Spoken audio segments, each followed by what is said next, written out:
Bonjour à tous. Après la pause, la reprise dans l'administration publique et le secteur informel, suite naturellement à la célébration du Nouvel An. Le travail reprend timidement de part et d'autre. C'est ce que nous apprennent Noël Dagnogo et Grace Kando.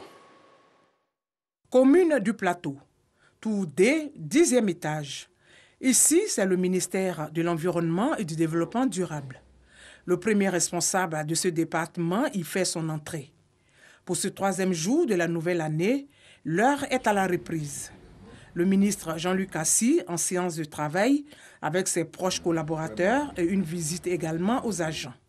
Le tout pour les encourager à redoubler d'efforts pour les défis futurs. En 2022, il y a des événements très importants pour le ministère de l'Environnement, notamment l'organisation de la COP 15 sur la désertification.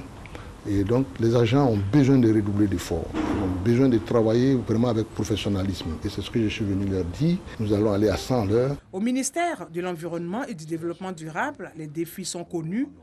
Au niveau du Sénat, les objectifs pour la nouvelle année sont également définis, d'où cette réunion de cabinet en ce jour des reprises officielles du travail. Rencontre présidée par le directeur de cabinet du président du Sénat pour le bon fonctionnement de l'institution. Dans le discours à la nation du président de la République, il a parlé donc de mettre en place un programme social du gouvernement, le PSGouv. Le Sénat est très attentif à cela. Le président du Sénat nous a donné donc des instructions assez précises pour mettre en place des modules de formation des sénateurs à l'effet de pouvoir faire avec beaucoup d'aisance le contrôle de l'action du gouvernement. Et donc les sénateurs seront formés donc, au suivi de ces projets, de ce PSGouv. Si la reprise est effective dans les administrations publiques, au niveau du secteur informel, la vie reprend timidement son cours, à l'exemple des transporteurs. Habituellement, on peut faire 7 ou Cocodiangré, mais aujourd'hui, je suis dans mon 3e voyage. Vraiment, c'est un peu dur. Les clients traînent. Aujourd'hui, vraiment, c'est pas trop ça.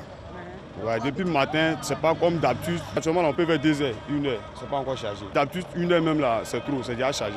Côté commerce, certains magasins sont encore fermés, d'autres par contre sont ouverts. Je viens de la commune d'Abobo, je suis venu faire mes courses à Adjamé. Bon, au lendemain de la fête, j'ai pensé que les magasins étaient fermés. Mais à ma grande surprise, je constate que les commerçants sont toujours ouverts et j'ai pu effectuer mes courses. J'ai eu la majorité de mes articles que je voulais. En définitive, en ce 3e jour de l'an, la reprise des activités reste encore mitigée. La vie reprend progressivement son cours normal. C'est désormais une coutume. Chaque fin d'année, le président de la République fait don de vivres et non-vivres aux populations dans la région du Moronou. La ministre Arlette Badou a remis ce don symbolique à 3000 femmes. Godefroy Okamawa.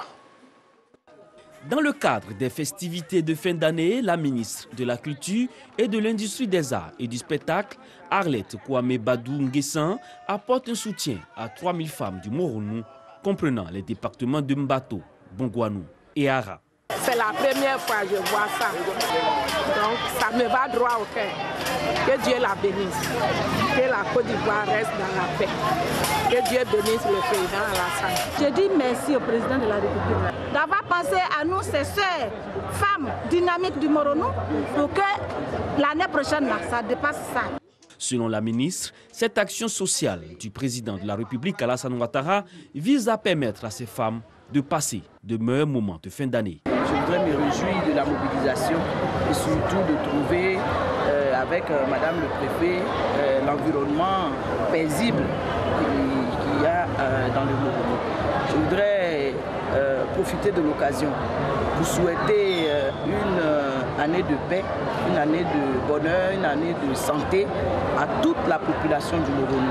La ministre a saisi l'occasion pour saluer les autorités administratives, coutumières et religieuses pour leur engagement pour la paix et la cohésion sociale dans la région. Elle a invité également les femmes à demeurer des actrices dans l'éducation des enfants.